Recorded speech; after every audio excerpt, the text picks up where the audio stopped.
What's up, cool people? My name's Matt. Welcome back to our Bible study. Alright, so now we're looking at Deuteronomy chapter 12.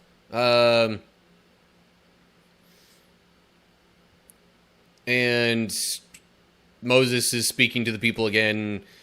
Now, actually, seemingly, finally giving more of his own recommendations and instructions beyond just the recaps that we've been getting from most of Deuteronomy so far. And we'll read what this is about more specifically here in just a moment. So let's get right to it. Deuteronomy chapter 12. If my, tongue and mouth will work with me here. Here we go. These are the decrees and regulations you must be careful to obey when you live in the land that the Lord, the God of your ancestors, is giving you. You must obey them as long as you live. When you drive out the nations that live there, you must destroy all the places where they worship their gods, high on the mountains, up on the hills, and under every green tree. Break down their altars and smash their sacred pillars. Burn their Asherah poles and cut down their carved idols. Completely erase the names of their gods. It's understandable for, a God who's expecting loyalty and devotion to want these other things to be torn down. Also, high on the mountains and up on the hills and stuff, it's more than just, being up there to help spread the word. It's also, to help make things more visible. I mentioned, declaring things from up high kind of being an easy way to spread the word in the previous chapter. So my thought process there was very much related to that. But yeah, also things are much more easily visible when they're up that high. From, a broader area, assuming you have decent visibility just in general. Okay, verse 4. Do not worship the Lord your God in the way these pagan peoples worship their gods. Rather, you must seek the Lord your God at the place of worship he himself will choose from among all the tribes, the place where his name will be honored. There you will bring your burnt offerings, your sacrifices, your tithes, your sacred offerings, your offerings to fulfill a vow, your voluntary offerings, and your offerings of the firstborn animals of your herds and flocks. There you and your families will feast in the presence of the Lord your God, and you will rejoice in all you have accomplished because the Lord your God has blessed you. So, it doesn't really get into detail on what was so different about the pagans and how they worshipped their gods. But the obvious assumption is that it was different. Whether the sacrifices were different, there's certainly reports, if you could call it that, throughout the Bible of, people, sacrificing children. Or there's even a specific command back in, I forget if it was Exodus maybe, about, not boiling a goat in its mother's milk. That was a very specific thing that a specific, group of people did as supposed worship to their deity that they believed in. But, of course, God is setting his people apart, so he wants them to do things different.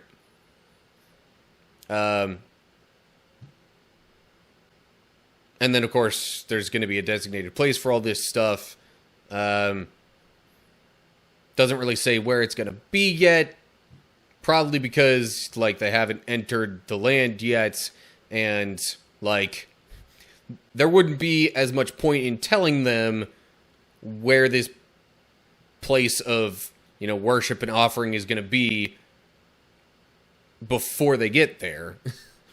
Because then it's, leaving room for them to forget it after all the, conquering and whatnot. But also then it's like, honestly, they would probably have to be told after the fact anyway. Plus, it could distract them a bit, like, make them want to protect that specific spot a bit more, thus taking away forces that could fight in other battles. I mean, there's multiple possible reasons for that, but anyway. The point is, there would be one designated spot for that. Anyway. And maybe that's part of what was also supposed to be different about their worship of God as well. Because maybe these other peoples worshipped their gods just kind of like scattered all over the place. Because why else would you have just various poles and landmarks and other things like that set up all over the place as like places to worship these other gods? Or at least that's the assumption that I'm making based on how this stuff has been worded so far. But anyway. Okay. Moving on to verse 8. I need to stop commenting so much. Anyway, verse 8. Your pattern of worship will change. Today all of you are doing as you please, because you have not yet arrived at the place of rest, the land the Lord your God is giving you as your special possession. But you will soon cross the Jordan River and live in the land the Lord your God is giving you. When he gives you rest from all your enemies, and you're living safely in the land, you must bring everything I command you, your burnt offerings, your sacrifices, your tithes, your sacred offerings, and your offerings to fulfill a vow, to the designated place of worship, the place the Lord your God chooses for his name to be honored.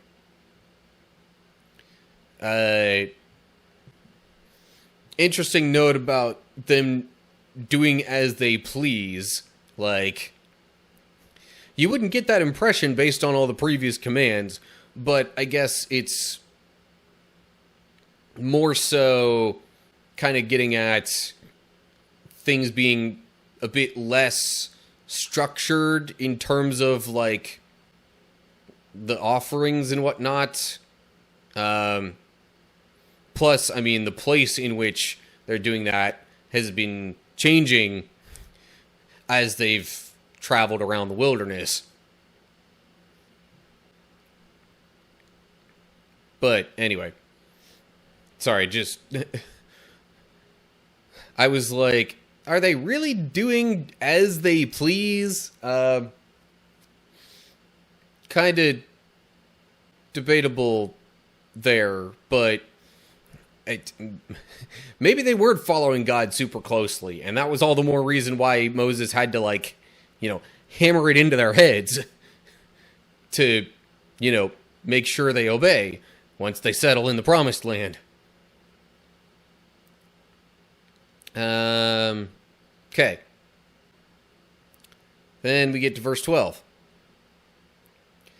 You must celebrate there in the presence of the Lord your God with your sons and daughters and all your servants. And remember to include the Levites who live in your towns, for they will receive no allotment of land among you. Be careful not to sacrifice your burnt offerings just anywhere you like. You may do so only at the place the Lord will choose within one of your tribal territories. There you must offer your burnt offerings and do everything I command you. But you may butcher your animals and eat their meat in any town wherever you want. You may freely eat the animals with which the Lord your God blesses you. All of you, whether ceremonially clean or unclean, may eat that meat, just as you now eat gazelle and deer. But you must not consume the blood. You must pour it out on the ground like water. Also, hadn't really thought too much about gazelle and deer being the common animal that they would have consumed at this time and in this place. But I mean, I guess geographically, if you think about it, it shouldn't be too surprising. Because, I mean, it's not quite African savanna, but also not too far removed from that either. Shoot, I shouldn't say things like I know exactly about, Middle Eastern geography, but anyway, what was... So I think in general it was like Moses was pretty much saying, yeah, your offerings and stuff that you make, like, those have to happen in a certain spot. But, like, other animals that you're just eating for normal meals or whatever, like, you can eat those wherever you like. Just don't consume the blood, because it had like a tie-in to the life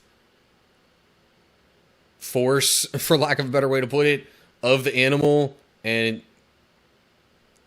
like there was a previous command I think related to that as well, for that reason, that it's like, okay, if you consume the blood, you're like consuming the life force of this being. You're really supposed to only be eating things that are like properly dead. Okay. Quick check of comments. Also, the continents have shifted over hundreds of thousands of years. Scientifically speaking, yeah. And at least, even if you go with biblical estimated timeline, like, definitely thousands of years for sure. But, yeah, so, geography might have been a little bit different then, too. And they would have been a bit removed from Egypt at this point, but similarly, their Israel, their geographical Israel, and, what we call the Middle East, might not have looked quite like our modern-day Middle East. Verse 17. But you may not eat your offerings in your hometown, neither the tithe of your grain and new wine and olive oil, nor the firstborn of your flocks and herds, nor any offering to fulfill a vow, nor your voluntary offerings, nor your sacred offerings. You must eat these in the presence of the Lord your God at the place he will choose. Eat them there with your children, your servants, and the Levites who live in your towns, celebrating in the presence of the Lord your God in all you do. And be very careful never to neglect the Levites as long as you live in your land. Because, there was a designated spot for the offerings, probably in part because that's where the Levites would have received their portions of the offerings and been able to distribute them. Plus, opportunity for, like, communal gathering, just even amongst the various tribes of Israel and, people who might not otherwise have really seen that much of each other, once they kind of take over and spread out a bit.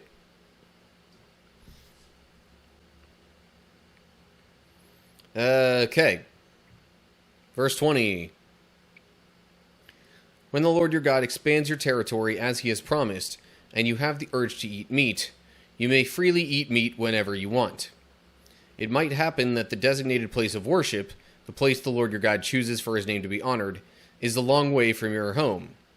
If so, you may butcher any of the cattle, sheep, or goats the Lord has given you, and you may freely eat the meat in your hometown, as I have commanded you. Anyone, whether ceremonially clean or unclean, may eat that meat, just as you do now with gazelle and deer. But never consume the blood, for the blood is the life, and you must not consume the lifeblood with the meat. Instead, pour out the blood on the ground like water. Do not consume the blood, so that all may go well with you and your children after you, because you will be doing what pleases the Lord. So I had mentioned the blood being kind of the life force, and that being the reason God didn't want them consuming it. There you have it kind of spelled out in the verses here.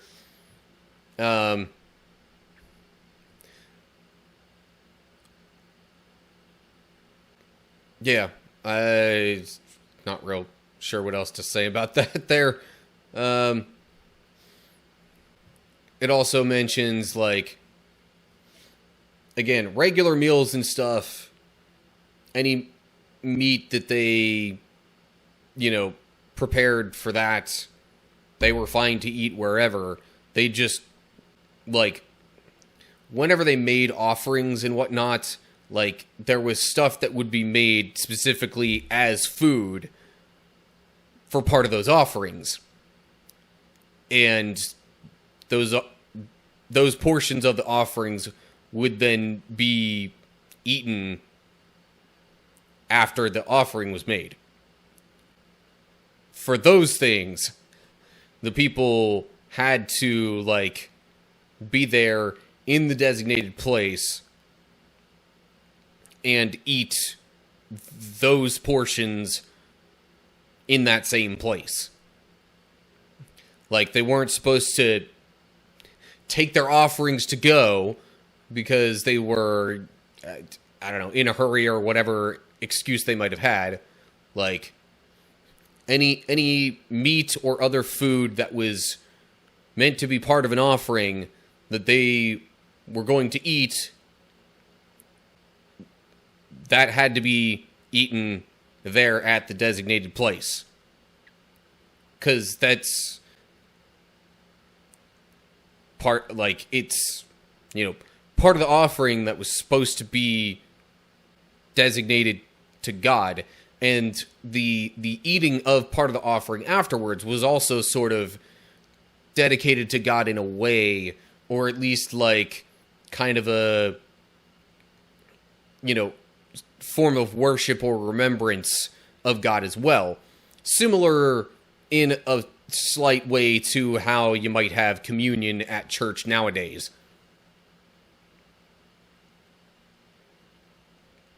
But anyway. Okay. Moving on to verse 26. Take your sacred gifts and your offerings given to fulfill a vow to the place the Lord chooses. You must offer the meat and blood of your burnt offerings on the altar of the Lord your God. The blood of your other sacrifices must be poured out on the altar of the Lord your God, but you may eat the meat. Be careful to obey all my commands, so that all will go well with you and your children after you, because you will be doing what is good and pleasing to the Lord your God. So in the case of offerings, the blood was supposed to be poured on the altar, which might have also had something to do with, like, because they weren't going to consume the blood during the offerings or anything like that, so why would it be okay to consume the blood in other situations? Like, that's not really consistent in that way.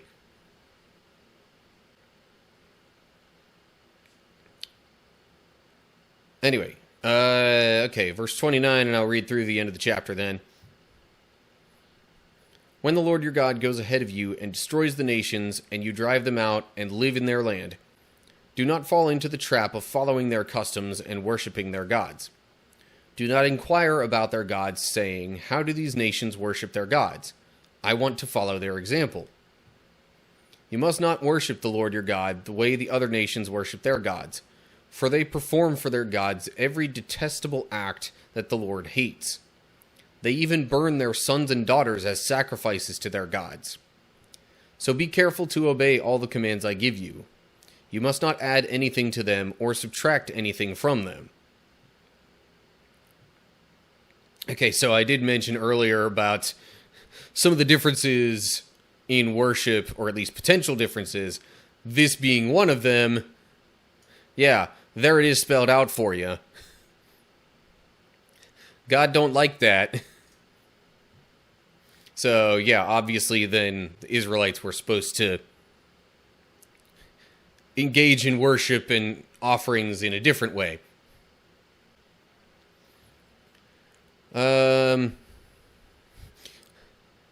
Also, I was going to be like, learning about, the other gods, like, people of all different backgrounds do that kind of all the time in this day and age. But it wasn't even just the learning that was the bad thing. It was wanting to follow their example that God wasn't so keen on. Like, learning about other religions, I would say, is all well and good. But, like, that doesn't necessarily mean you have to follow those religions, too. Footnote over here. Actually, I could just read it down in the footnotes section here. 1232 is numbered 13:1 in the Hebrew text. But with it starting with the word so, that means it's kind of connected with what was previously said, which means it makes more sense, really, to have it here. Not that every start to a chapter makes the most sense, but, might as well make it make more sense in some spots. Also, there were probably other early texts used in the translations that probably had it laid out like this, even if the, original Hebrew version didn't. But anyway, alright, so I guess that's going to do it for Deuteronomy chapter 12. I don't really have any additional thoughts there. Just, yeah. Lots of stuff on offerings and eating and where to do what and where it was okay to do what or not okay to do what. Okay, so pretty much we got some information kind of on where they were supposed to do their offerings and eat the food from said offerings, although we didn't really get a place because that really has yet to be established. They haven't even really fully gone into the promised land and taken over it. After that, the designated spot for offerings will be set.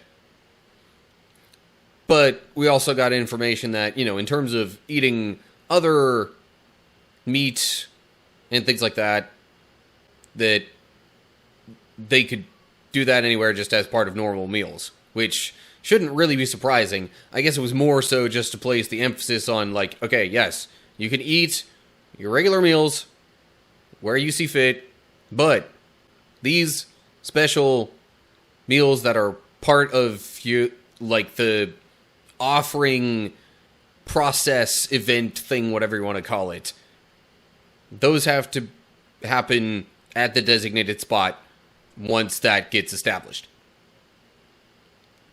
But anyway, that pretty much wraps up Deuteronomy 12 and my thoughts on that. So, as always, like and share if you enjoyed the video.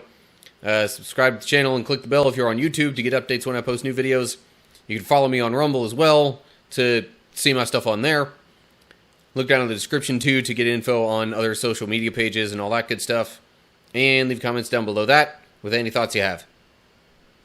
So that's going to do it for now. I hope you're all doing well. Hopefully I'll see you for the next video. But until then, stay cool, people.